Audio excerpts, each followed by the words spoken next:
Magandang aga, magandang aga, Ilongga. Magandang morning, good morning, good morning. Punta tayo sa garden natin dito. Mamitas tayo ng mga pwedeng gulayin o laswa, lalaswahin natin. So ayun, may mga sili tayo. Ito nilipat ko na lang. Yan, siling labuyo o ano yan, haba. Basta sili. So ayun, maraming kulitis. Manguha po tayo ng kulitis. So ito kung anong pwedeng pitasin dito, pitasin na natin. Siyempre may kasama tayong lagayan. So ayan, kuha tayo ha. Hirap palang maging no. Dapat pala may so putulin na lang natin dito. Doon ko na lang pilian sa loob. May mga tinik-tinik po ito. Yan may mga tinik-tinik yan. Pero naman yan, tinatanggal naman yan. At saka masarap po ito pag naluto po. Manamis-namis po yung sabaw niya. Kape po yan yung nangitim po. O diniligan ko kasi ng yung kape na naubos. So ito lang yung kukunin natin, yung mga talbos. Tapos lutuin natin si Mr. J. So maluto tayo ng taba na ng okra ko.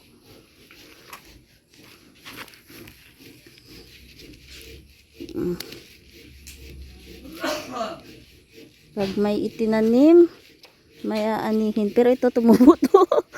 Pero kilala ko nga, gulat nga ako, may kulitis dito sa Bicol. Ano to, dinala ng dinala ng ibon? Dinala po ba ng ibon to? Hindi to kilala ng mga Bicolano. Pero sa Manila may may tinda din ata, iwan ko lang. May nakita akong vlogger kumakain ng kulitis. So ayan, si Papachin, yan marami dito. Kaso kinakain din to pero ayoko nitong kainin yung ganito. So gusto ko yung mga talbos-talbos lang. So piliin lang natin. Gulay to, healthy to. Kilala ko yung viewers ko na si Ma'am Helen Marpel, yung mama niya puro mahilig daw sa gulay, kaya umabot ng 101 o 102. Puro lupo ang kinakain, lupo, mga kulitis, mga dahon-dahon, mga galing nang sa bakuran, mga tumutubo lang yan. So, buhay ka na, diba? So ito, mga talbos-talbos na kukunin natin. Napaka healthy po ito. Pwede din to gisahin lang na ganito, diba? Once the more pinuputol mo, lalong magsasangayan. Para sa sunod marami pa tayong makukuha. So katulad nito, init na po, nakatawel po ako kasi grabe ng init. Grabe na po yung init. So gawin nating laswa. Actually yung laswa naman po, lahat ng gulay pwede mo po ilagay. Wala naman pinipili si laswa. Mga Ilongga dyan, Ilonggo, shout out dyan. Maluto ta laswa. Ang sakot halin lang sa aton ugsaran, diba? So tapos putulan ko rin yan mamayang hapon na yung malunggay. Kuha din tayo ng malunggay, basta lahat ng dahon-dahon pwede yan. Kuha tayo ng malunggay sa yan, healthy pa rin to kahit puro ka malunggay lahat basta dahon lagay natin. Mahilig naman ako sa mga dahon-dahon, lagay natin sa basket. So ayan, may laman na yung basket natin. Next, daming daming sitaw. Mag-harvest tayo. Sabi ko naman kay Mr. J kung kailangan niya, kuha lang siya dito. Kasi nga minsan hindi naman natin maubos-ubos. Pag dumami na, tumubo na yan. Kuha tayo. So, mayroon pala mag-video na. So, ayan yung mga nilinisan ko nakaraan. Nilagay ko na dito. Hindi ko pa natapos doon. So, yun. Yun yung mga kinuha ko. Mainit na po. Dito pa yan pa, nakasabit-sabit pa. Kunin natin syempre. Lagay din natin to lahat ng gulay. May okra ko doon na binili. Yun lang binili ko na ang yung okra lang. So, lagay natin dito. Lagay muna natin yung basket natin. So, lagay natin. So, tanggalin natin to.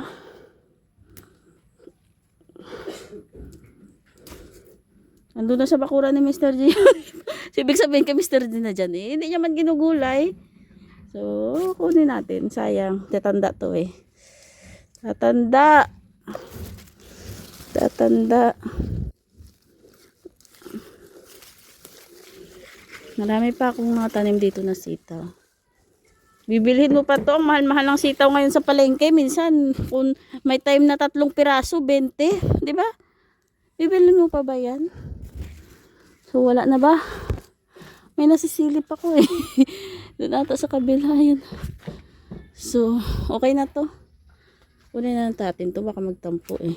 Nag-iisa na lang siya ay. So, yun may mga maliit pa naman na nakasunod.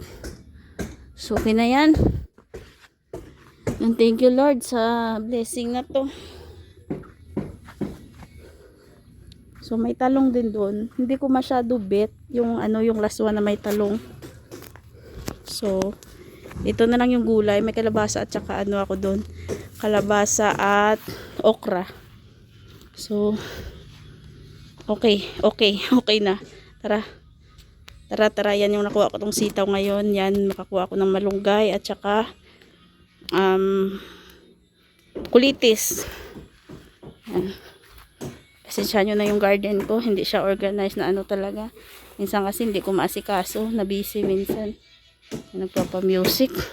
So, tara na. Lutuin na natin to. Pilian natin yung kulitis kasi maraming tinik. So, ito may kalabasa tayo. Kalabasa. Okra.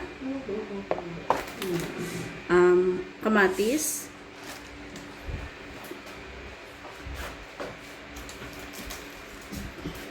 Sibuyas. Yung mga tawag nito.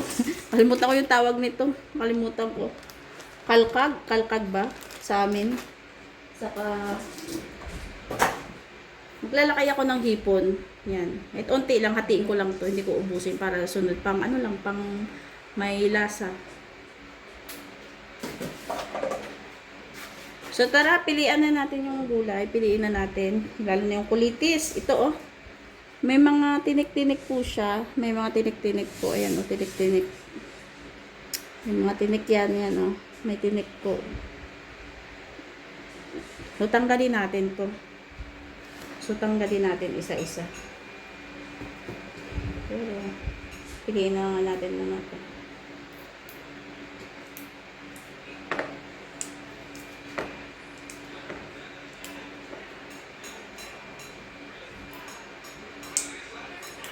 So, shout out dyan sa may hilig sa gulay. Kaligayahan po ninyo pag kapag mahilig ka sa gulay, pag nakakita ka ng gulay. Masarap sa mata. Ako kasi, bata pa.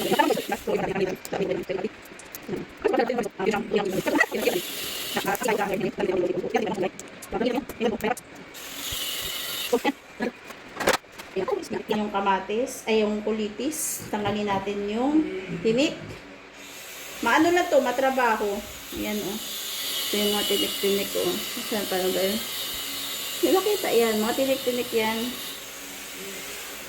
Tiyaga lang talaga kung gusto mo kumain ng kulitis. Pero pag inano mo naman to, niluto, lalambot lang naman to. Kasi nga, alam namin to. Iwan ko dyan sa Manila kung may ganito. Pero may nakita akong vlogger na kumakain ng kulitis. Yung magandang vlogger. Mahilig magbukbang. Favorite niya daw to.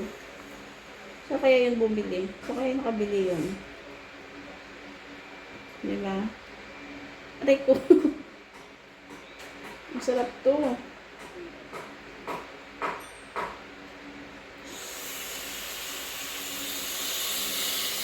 Wala ditong lupo ay. Mas masarap din po yung lupo. Yung lupo actually nga sa mga tubuhan yun sa amin tumutubo eh. Yung hindi mo siya tinatanim. Parang wild siya. Wild vegetables bang tawag nun. Tumutubo na siya kahit saan eh. Ayan. Tsaka safe tayo. Yung tanim ko po dyan, organic po. Wala po akong nilalagay ng mga pampataba po. So, organic po. Wala akong nilagay na abono. Yung ano ko lang dyan, nilalagay ko dyan yung mga tawag nito, mga balat-balat ng prutas or yun, gulay. Doon ko tinatapon sa garden ko. Kaya minsan, pag may mga buto-buto ng ampalaya, yun tumutubo siya. Kamatis, tumutubo po. So, ito lang po yung ano natin. Ayan. Alam ko sa ibang lugar may kumakain ito. May kape, may kape.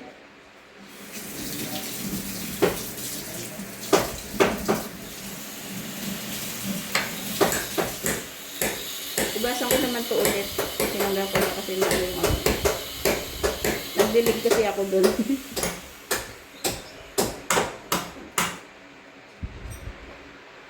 Diba? Masarap yun. May alokbati din ako natanim doon. Pag tumubo din yun, masarap din yun sa laswa. Sila ng mga saluyot. Yun yung masasarap na igulay. Matamis yun sa sabaw. Mabango pati. Matamis na mabango. So, yun. Tiyaga na talaga ako sa pagdidilig kasi nga, ano dito sa tubig. Kaya yung pinaglabahan ko, pinaghugasan ko, yun yung tinatapon-tapon ko doon, yung dinidilig-dilig ko. Diba? Kasi yung balon, wala masyado. Aray ko. Aray ko. Ingat lang talaga.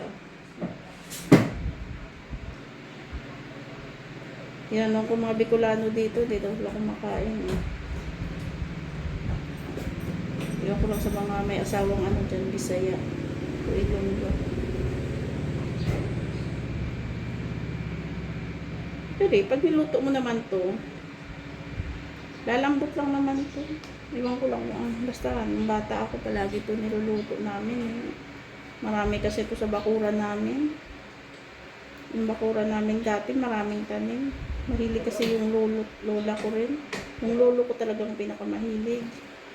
Yun yung, nung namatay yung lolo ko, yung lola ko, nagtanim na rin ng mga ganito kasi nga pang ulam. Dati kasi nung buhay yung lolo ko nagtatanim. Tapos siya bulaklak na rose. So, nung namatay, siya na yung nagtatanim. Siya na pumagit sa lolo ko. Diba? Tiyagaan lang natin.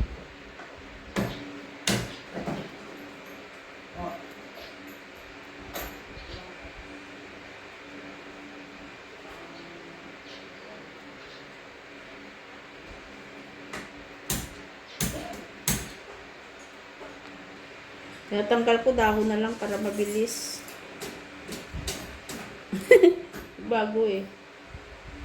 YouTube mine.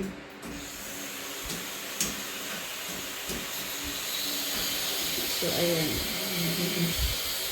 So, mabilis dahon na tapos ito. Malunggay naman. Malunggay. Shoutout sa inyong lahat dyan.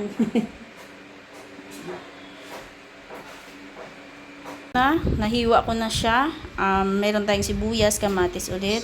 Unting-unting hipon lang, ilang piraso lang yan para may pampalasa at saka may nilalagay ako dyan. Anong tawag yan sa Tagalog? Hindi ko alam, parang kalkag itong tawag sa amin eh. So, andyan yung kulitis at saka malunggay. Yan, may sitaw, okra, and then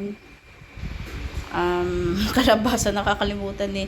Masarap din to kung may patola kasi yung patola manamis-namis sa sabaw. So kaya nga nang sabi natin kung ano lang yung available, yun lang po yung lutuin natin. So okay na yan kasi gulay pa rin naman yan, masarap din naman yan. So samahan niyo ako magluto. So ayan, papainitan tayo ng tubig. So salamat pala kay kay Maring Teresa sa lutuan. May pang vlog na tuloy ako na lutuan. Yan, thank you Maring. From ano pa yan, Korea. From Korea po, yung Korea. So salamat. Lalagay ko na rin yung sibuyas at saka kamatis. Pakuluin lang natin yan. Lalagay din pala ako dito, kukuha din ako ng siling green para pampabango. So ayan, una ko nang nilagay yung kalabasa dyan. Nilagay ko na yung kalabasa. Ayan, may mga ano na yan. Kumukulo-kulo naman siya. Ayan. Next natin, kasi yung kalabasa, mas masarap pag medyo nadurog. So, ayan. Nilagay ko na rin dyan yung unting hipon. Para may lasa. Ano yung katas niya sa sabaw. Manamis-namis. Grabe na yung kulo, oh. Lagay na lang din natin yung ibang gulay. So, ayan, nilagay ko na yung sitaw at saka okra. Para masarap. Masarap. Para lumambot na rin. So, medyo dinamihan ko yan ng sabaw kasi nga mahilig kami sa sabaw. At saka si Dasay. Napakahilig yan. Lagi nagre-request. Mami, one sabaw. Ganun yan. So, ayan na po. Plus na ilalagay natin yung mga dahon-dahon. Yung mga dahon. Diba?